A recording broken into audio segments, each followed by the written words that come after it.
Hey, good morning. It's Mike Pesto on the new My 97.5. So just got a call a moment ago from his people, because of course Weird Al Yankovic has people, to let us know that any minute now he's supposed to call, and we're going to get 7 minutes. 7 minutes is all that we get. So I kind of knew that ahead of time. So I've done my homework.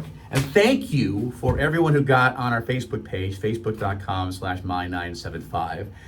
Or to my Facebook page as well. And I hope we're Facebook friends. If we're not, Mike Pesto, very easy to find, and saw the little video that my son recorded of me doing my homework in the office yesterday and getting ready for this conversation. I keep looking because the phone doesn't ring audibly because we're in a studio, so I have to watch it when the light starts flashing. That's probably him calling, since in about 90 seconds or so the phone's supposed to ring. And then again, we'll get 7 minutes with him.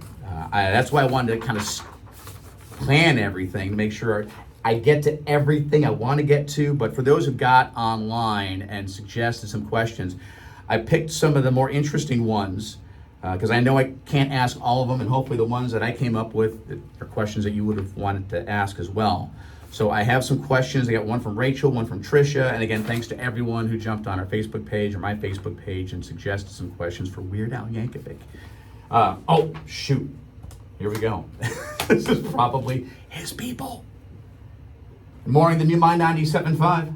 Hey, it's Bill Premier. We got Weird Al for you. Beautiful. All set and ready to roll. Let me transfer to you. You got 7 minutes. Be right back. All righty. Cool.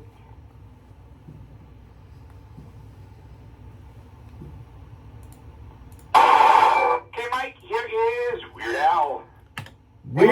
Hey, Weird Al, how are you doing?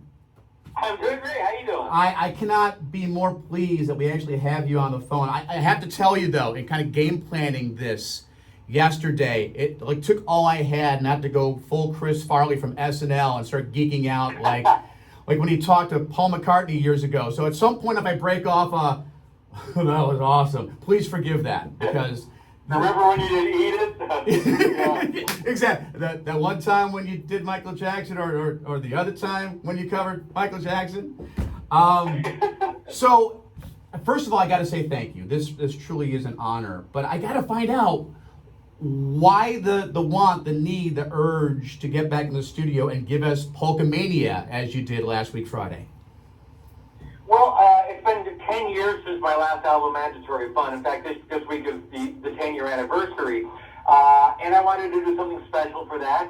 And also, yeah, I haven't been super prolific in terms of my recorded output in the last decade. And I figured there's so many songs that that never got the Weird Al treatment. I feel like I've been kind of slacking on my duties. So I wanted to encapsulate the last 10 years of pop music in a 4-minute polka medley.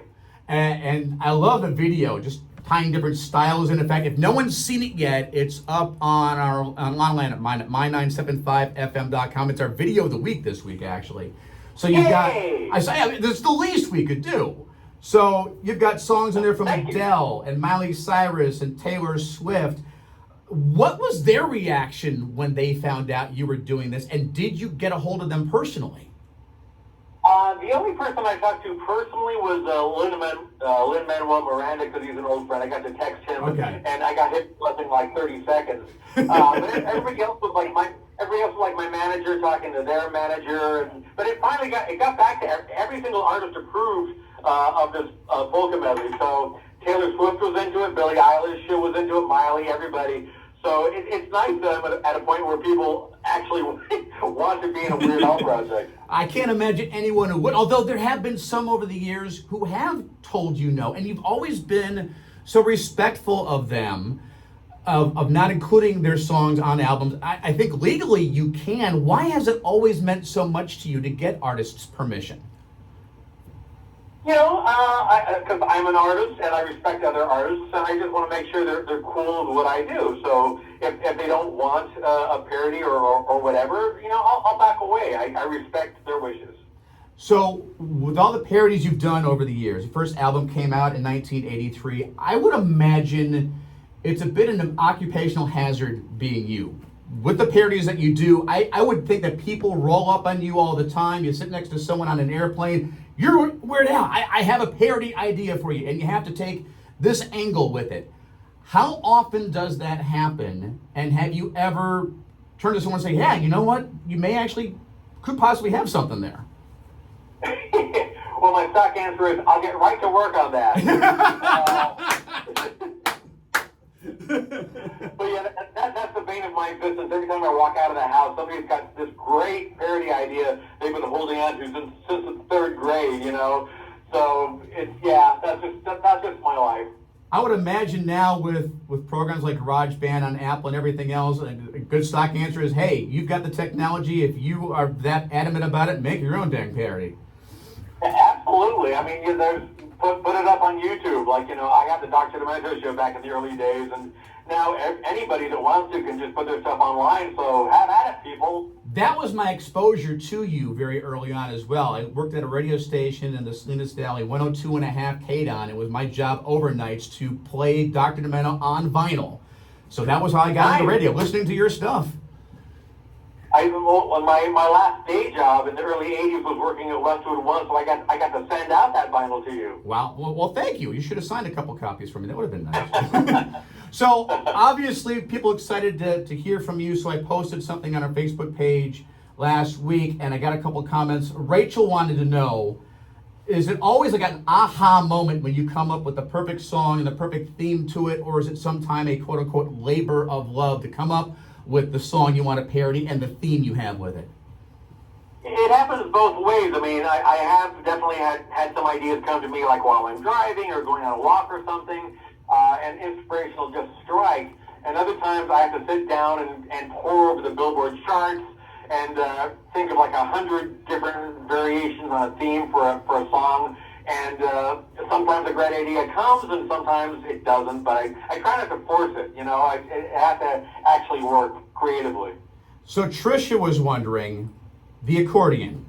Why, of all instruments, the accordion? Well, my parents made that decision for me when I was about 6 years old. They thought that I should take accordion lessons because they just wanted me to be really popular in high school. You know, when you play the accordion, you're a one-man band in the life of every party. So I was exposed from a very early age, and it warped me my entire life. So as you mentioned, Mandatory Fun, 10 years ago this year, was your first album to hit #1 on the Billboard album chart. What was your reaction when that happened? Was it, wow, this truly is a blessing, or was it, guys, I've released 13 previous albums. What took you so long? No, it blew my mind. I still can't believe it happened because it was unprecedented. I mean, literally, a comedy album never debuted at #1 on the Billboard charts. In fact, the last comedy album to even make it to #1 was in 1963 with Alan Sherman. Wow. So it just did not happen. I just never in my life dreamed I would have a #1 album, and I'm still pretty happy about that.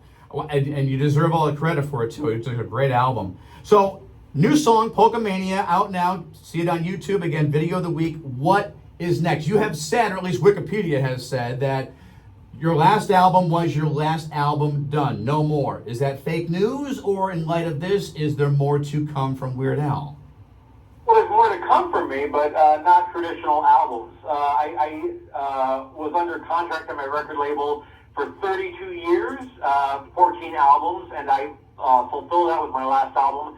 And I just figured, you know, I don't want to owe anybody anything. I don't want to wait till I have 12 songs and then put them out all at once. I like the freedom of just putting out stuff whenever I feel like it. So I'm not retiring, obviously, and I still want to be putting out new material, but just not in the album format. Well, subscribe to Weird Al on YouTube. Keep up with what you're doing.